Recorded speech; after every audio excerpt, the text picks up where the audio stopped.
welcome to day 4. We're a little melted here in the studio. We're going to work on shoulder mobilizations today. So I'm going to throw out some of it. First thing we're going to do is come to tabletop. And we did this a few days ago. Remember the shoulder blade mobilization where you squeeze your shoulder blades together and then spread them wide apart, retract on your inhale, and protract on your exhale. It took me a shockingly long time in my life to learn what your shoulder actually is. It's mostly your shoulder blade, right? We think of these triangular bones on the back that slide back and forth, and that's a lot of it, but it's got these big spines that come off of it and attach to your collarbone and your humerus bone and your rib cage. And that's really the basis of the motion of your arm is your shoulder blade. So we've mobilized here a little bit. Okay, come back to neutral and just flip over to seated for a second. We're going to work on extending the shoulder. So that was tabletop. We're going to come to maybe reverse tabletop. So 3 positions for your hands. First thing, they're going to come behind you and your fingertips are going to point toward your body. And just lift your heart up. Press your hands down. Right away, you're finding some load there in the front of your shoulders. Yeah, there's some big stretch. Now, if this feels okay, you can press your feet down and lift your hips up to shoulder height as well. This is your reverse tabletop. Your head can drop back. Take a few breaths. You can rock a little forward and back even.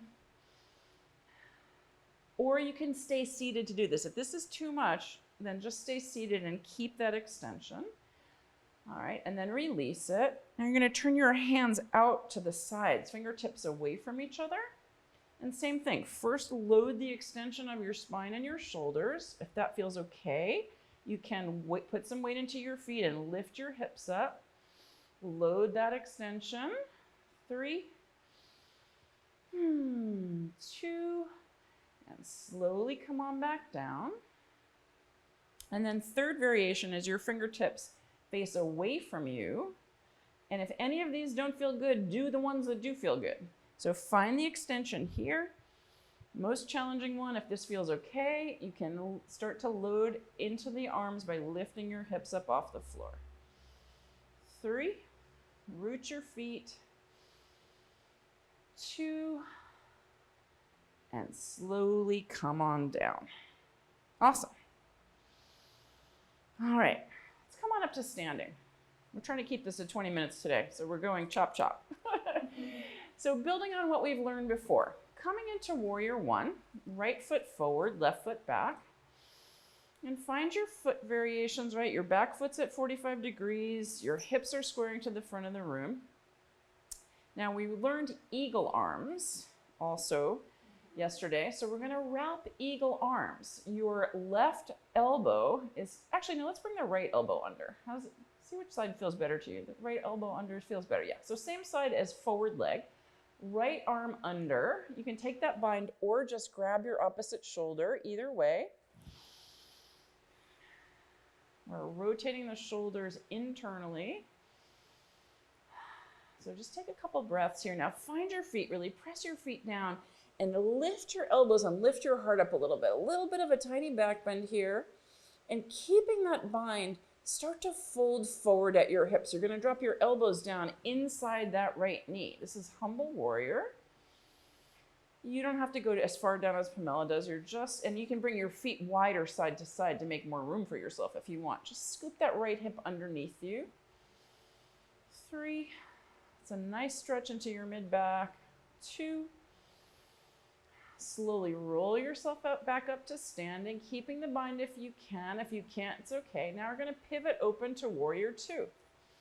So that those back toes spin out. Your hips are open to the side of the mat.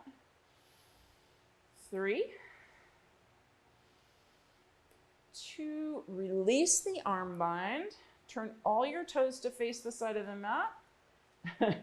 And just take an easy forward fold in your wide-legged prasarita. Toes are in, heels are out. It's just going to feel better in your low back. Awesome. All right, coming back up to standing. When you're ready, you can bring your toes closer if you want. We're gonna set up for that same thing on the left side. So left foot forward, right foot back, left elbow under for your bound or hugging arms. Take a few breaths in warrior one. Then start to take a little back bend here. Elbows lift, gaze lifts, heart lifts. And then slowly hinge at your hips, forward folding, elbows inside the knee. So we're working these binds in the arms to find mobilization in the shoulders. And the reason we do it in all these different leg positions is it hits different parts of the joint. And then come on up. Pivot open to warrior two. Move your feet as you need. Just take a few breaths, squaring your torso to the side wall. Release the arms. All the toes face forward to the side, well, to the side of the room, heels out. And 3 breaths in your forward fold. Prasarita, just release your low back. And slowly, slowly come on up when you're ready. Alrighty, warrior one on the right. I'm gonna face the back of the mat. This time, instead of binding in the front of the body with those eagle arms, we're gonna interlace the hands behind the back. Now, I have really short arms and that does not work well for me. So you might use a strap, you might use a dish towel, a belt, a scarf, whatever you got. Use your dog, something, a piece of clothing to grab onto either end of it and have that behind your back instead of interlacing your hands. From here, you're gonna lift your heart up just the same as we did before. And exhale, hinge at the hips. Now this is a little bit tricky of a balance without those arms in front of you. If you feel tippy, move your left foot more to the left. Give yourself space side to side. And your arms can stay on your back or they can start to peel up and over above your head to any degree. 3, 2, slowly come on back up. Pivot open to warrior two. All right, so it's the same bind in all these 3, 4 poses that we're doing, but very different feeling in the shoulders because of where the legs are, right? All right, now turn those right toes in. So you're setting up for Prasarita. A little inhale to flat back here, a little inhale to lift your heart rather, and then bend your knees as you hinge and forward fold with this bind. Now, if you've had enough of the bind, if your shoulders have had enough, release your hands to the floor.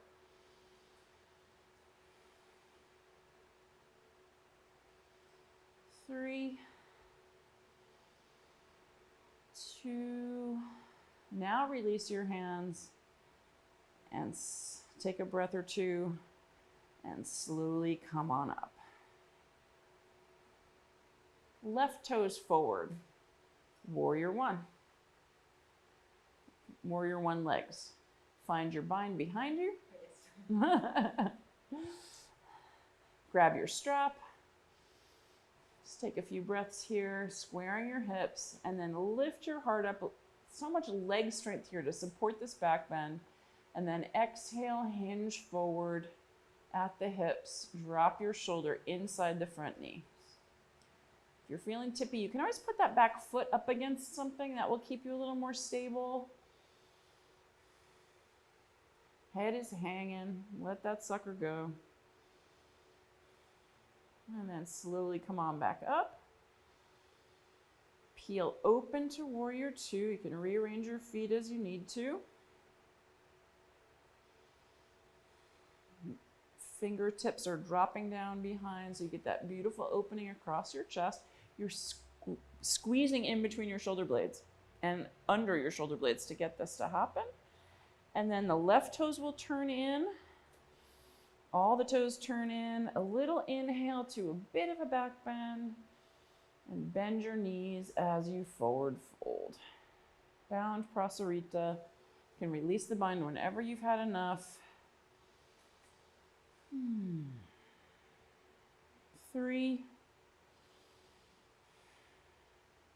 2. Slowly, slowly come on up to standing. All right. One more time through these without any binds at all, and you can feel how open your shoulders are. So right foot forward, warrior 1. Squaring your hips, and this time just lift your arms up into the pose. You can move them around, you can interlace them behind your head. You can feel how much range of motion and beautiful expression you have in your shoulders for all that work that you did. 3. 2. A little inhale to open up the front body, and exhale. Okay, we'll come to warrior 2. You can skip the hum. That's good. I like it, actually. This time we'll reverse warrior 2. I don't think we've done this before. So flip your palms high, and then right arm reaches up to the ceiling as that left arm comes down toward your thigh. Reverse it. Beautiful opening up that whole right side body. Big inhale. And exhale. As you come back toward warrior 2, you're just going to step the back foot forward and find a forward fold at the front of the mat. Uttanasana. Let the whole thing go. Feet can be as wide as you like, knees as bent as you like. Everybody thinks the whole point here is to straighten your legs. It is so not. That is not how you're going to lengthen your hamstrings. Bend your knees to lengthen your hamstrings. Torso coming toward your thighs. You can move your weight around, sway forward and back, side to side. You can make some circles around your feet in one direction, circles around your feet in the other direction. Feels so good. And then when you're ready, slowly, slowly come on up to standing. And we'll do that on the other side. So left foot is going to be forward, right foot back for your warrior 1. So move your arms around. You can circle your shoulders. You can interlace. Give your body some room here. See how much room you created in your shoulder joints. Big inhale. And then open, warrior 2.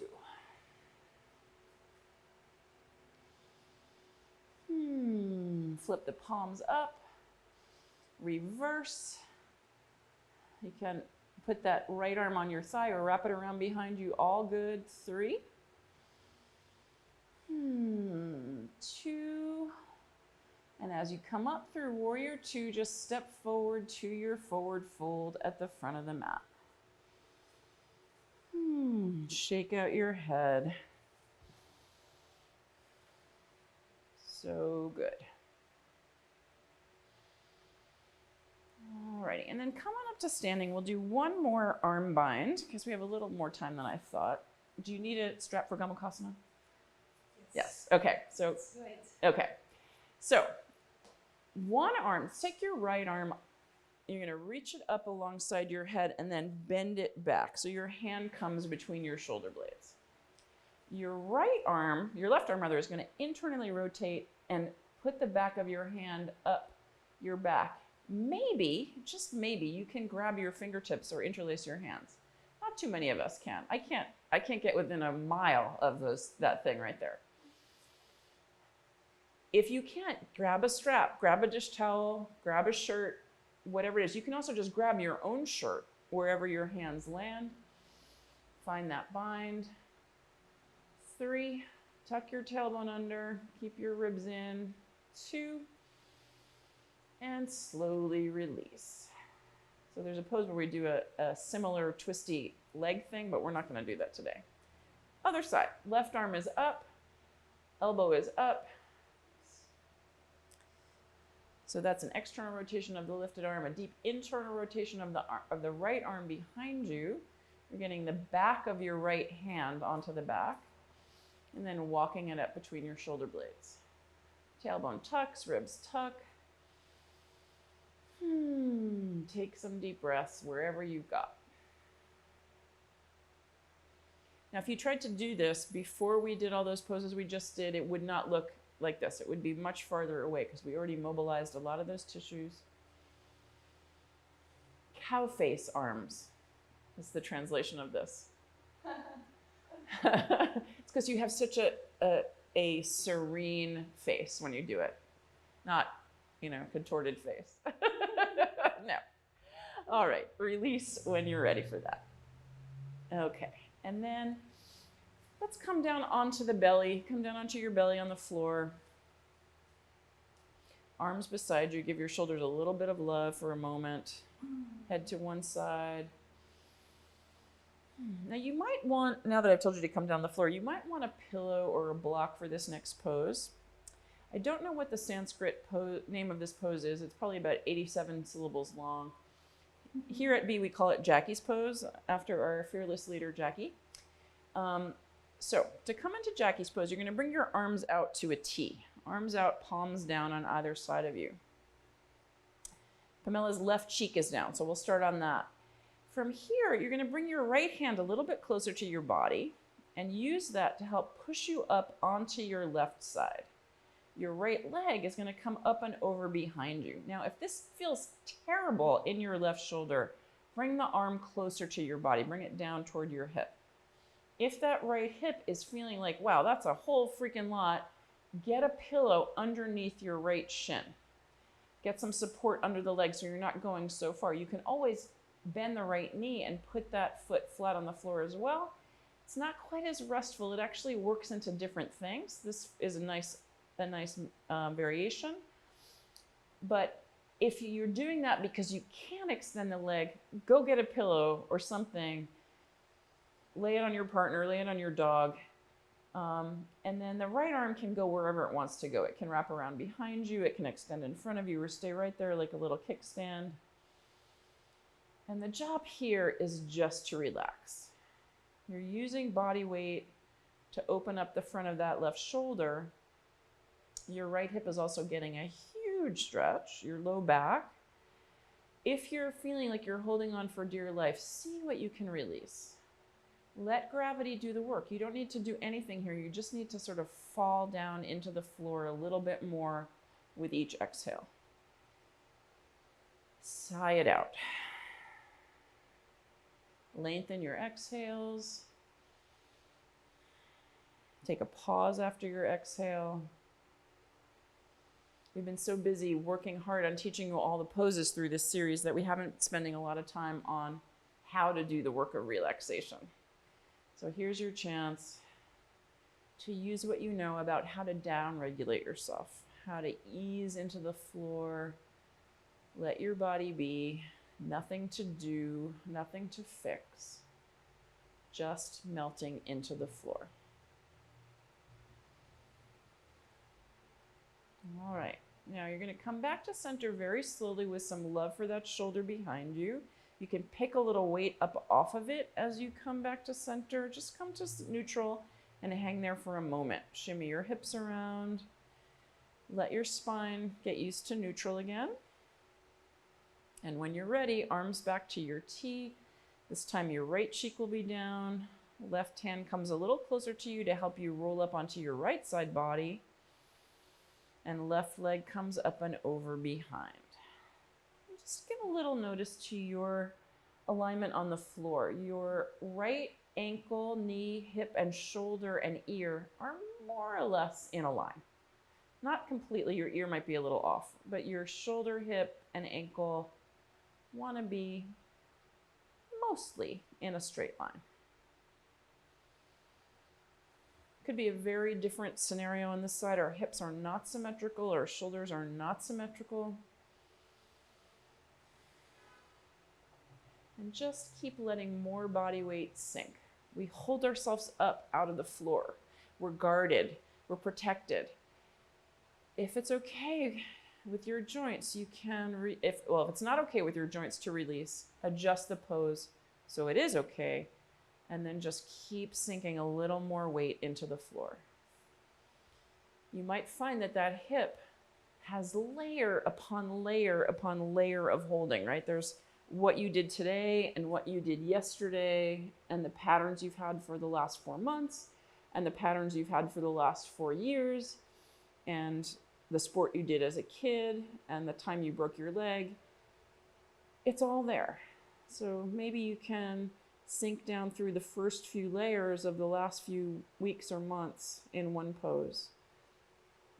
Over time, you can undo more and more and more. just by bringing your attention, just by deepening your exhales, just by letting the floor have your weight. A couple more breaths here. You could stay all day if you want. And when you're ready, rolling back to center. And there you are. Maybe a child's pose when you're ready before you come up. And a lot of deliciousness for your day. That pose right there, if you have time for one pose in a day, Jackie's pose maybe, this pose maybe, downward dog. All right, we'll see you tomorrow for some deep twisting. Thanks.